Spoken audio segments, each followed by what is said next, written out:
retenir beaucoup de choses de ce colloque. Je vais les résumer en 5 points.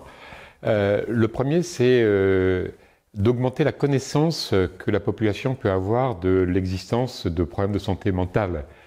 On appelle la littératie, c'est-à-dire un peu connaître la maladie et son existence, afin de libérer la parole, parce que c'est important de parler, et aussi de déstigmatiser les personnes qui sont en souffrance de ce problème de santé mentale. Le deuxième point que je retiens, c'est en direction des soignants et des soignés, c'est d'augmenter l'accès aux soins. C'est important, c'est pas toujours facile.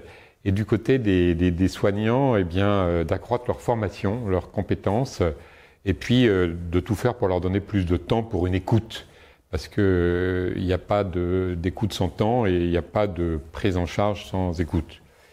Le troisième point, c'est de considérer que la santé mentale n'est pas indépendante de la santé globale.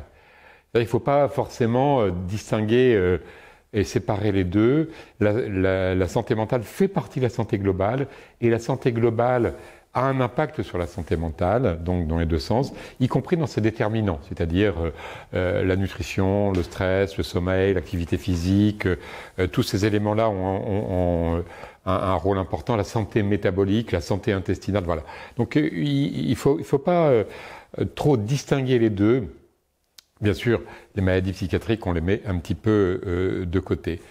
Le quatrième point, c'est d'affirmer que l'homme, la femme, l'homme, est un être de relation, et que l'isolement, la solitude sont des facteurs extrêmement négatifs par rapport à la santé mentale. Et il faut tout faire pour maintenir les interactions sociales et lutter contre l'exclusion sociale et l'isolement, y compris au niveau du travail, où les interactions sociales peuvent être très positives et sont très importantes pour la santé mentale des collaborateurs.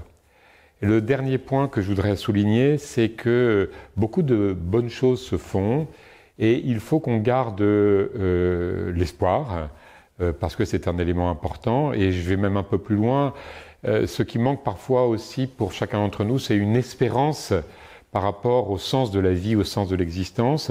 Et il a été souligné à plusieurs reprises qu'il ne fallait pas négliger la dimension culturelle et également la dimension spirituelle de nos existences, et que les mettre de côté serait une erreur par rapport à notre équilibre de vie en société.